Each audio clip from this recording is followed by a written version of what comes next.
Mesdames et messieurs, je vous parlais tout à l'heure de l'intensité des opérations aujourd'hui, dimanche 5 janvier 2025. Et l'état-major ukrainien nous fait état de 114 assauts lancés par les Russes. 114. Et elle mentionne que parmi ces 114, 42 ont été lancés dans la région russe de Kursk. C'est-à-dire, il y a eu 42 fafa entre eux et les Russes. Eux, ils ont tenté leur contre-offensive. La Russie a réagi de façon impitoyable.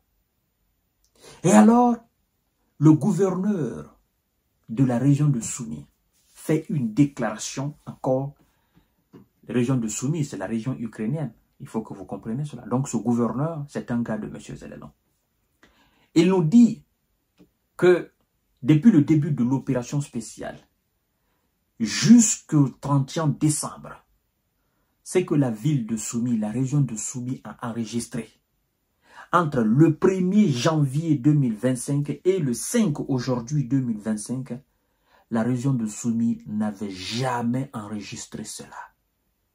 Et ce qu'elle a enregistré les 5 premiers jours de l'année 2025, là, à la même période de 2024, cette fois-ci, c'est 4 fois plus que ce que la région a enregistré l'année dernière à la même période. Mesdames et messieurs et mesdemoiselles, l'heure est grave. La Russie veut finir avec la région russe de Soumy. Elle veut terminer définitivement avec. Continuez à vous abonner à ma chaîne YouTube KanteJ Visionnaire le vrai. Activez la cloche de notification pour ne plus rater mes vidéos. Mais aussi, partagez la vidéo dans tous les groupes possibles, mesdames et messieurs.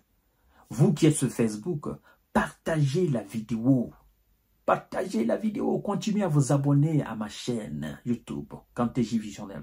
Continuez aussi à vous abonner à ma nouvelle page Facebook, le géopolitologue. Mesdames et messieurs et mesdemoiselles. Waouh! Ah oui!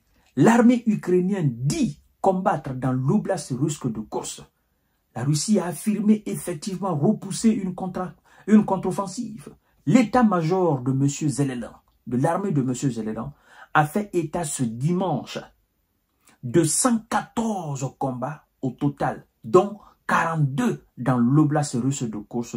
12 étaient encore en cours à la fin de la journée, selon la même source, parlant de l'état-major de M. Zelensky. Et écoutez, c'est que le gouverneur lui-même, le gouverneur de la région de Soumy, lui-même dit, il dit, je cite, l'oblast de Soumy a subi 4 fois plus d'attaques aériennes ces 5 derniers jours que l'année dernière à la même période. L'oblast de Soumy, au nord-est de l'Ukraine, a subi ces 5 premiers jours de l'année 2025 4 fois plus d'attaques aériennes qu'à la même période de l'année dernière, selon le bilan dressé sur Telegram par le gouverneur régional Volodymyr Artyuk.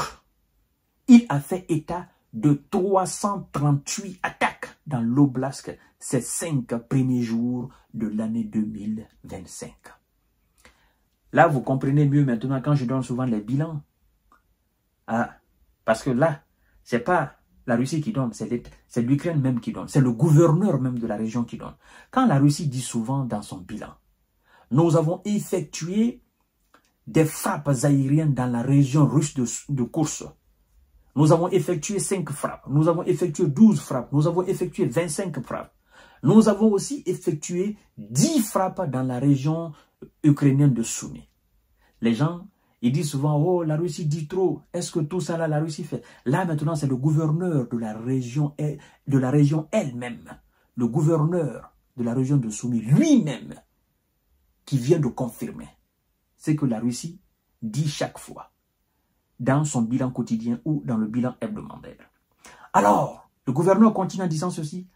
La plupart de ces attaques aériennes sont menées à l'aide de drones, a-t-il ajouté, dénombrant 129 tirs de drones FPV depuis le 1er janvier. Selon la même source, ce sont les localités de Soumy, capitale de l'oblast, et de Tchostka, qui ont subi le plus d'attaques russes.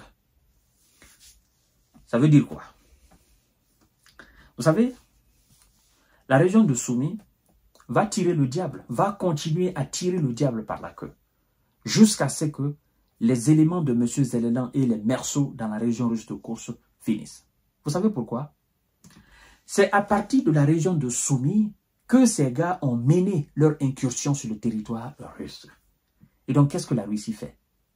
Comme vous voyez souvent sur la carte, la Russie a encerclé les gars dans la région dans la région russe de Koursk comme ça là. Ils les ont encerclés parce que quand ils sont rentrés, ils sont allés dans plusieurs directions. Et donc, dorénavant, la Russie les a encerclés. Ils sont dans une petite portion de territoire russe. Et leur arrière, effectivement, ils font frontière directement à la région ukrainienne de Soumy. Et donc, à ce niveau, qu'est-ce qui se passe? Quand les hélicos et les avions de combat larguent souvent des missiles et des bombes guidées, des drones, dans la région, dans cette petite localité qu'ils occupent en Russie, ils ne se contentent pas de faire cela. Ils vont au-delà jusqu'à aller dans la région ukrainienne de Soumy. Lorsqu'on vous frappe dans notre région, vous courez souvent pour entrer dans la région de Soumy. Et là, nous frappons aussi vos arrières. Ce sont ces opérations-là. Moi, je dis d'ailleurs qu'après, effectivement, après avoir nettoyé la région russe de Koursk, je crois sincèrement que les hommes de M. Vladimir Poutine vont lancer une offensive dans la région ukrainienne de Soumy. Pour que cette région, pour qu'ils fassent de cette région une zone tampon. Oui, comme ils ont fait au niveau de Kharkiv. Est-ce que vous entendez maintenant? Non. Parce que là, ils ont conquis carrément de l'espace là, un certain nombre de kilomètres carrés. Donc, les hommes de M. Zelelan ne peuvent plus rester dans cette position pour frapper les villes qui font frontière effectivement à la région ukrainienne qu'on appelle Kharkiv. Donc, ça sera la même chose pour la région de Soumy. Et donc, ils ont raison. Parce que si à partir de là, vous faites des opérations, vous faites des incursions, nous allons fermer. Nous allons fermer. En plus de ça, nous allons vous combattre chez vous. Ça sera la logique. Ils ont rien comme ça, non? Donc, c'est le gouverneur lui-même qui fait État. Le gouverneur ukrainien lui-même qui fait État. Là, il n'y a pas de mensonge. Quand la Russie dit souvent, ils disent, oh non, c'est le ministère de la Défense russe. Voilà, ils communiquent dans leur sens. Mais là, on vient d'avoir la confirmation par le gouverneur lui-même. Je vous reviens tout à l'heure pour notre série d'informations décortiquage. Partagez la vidéo dans tous les groupes possibles. Ils vont lire l'heure. C'est ça.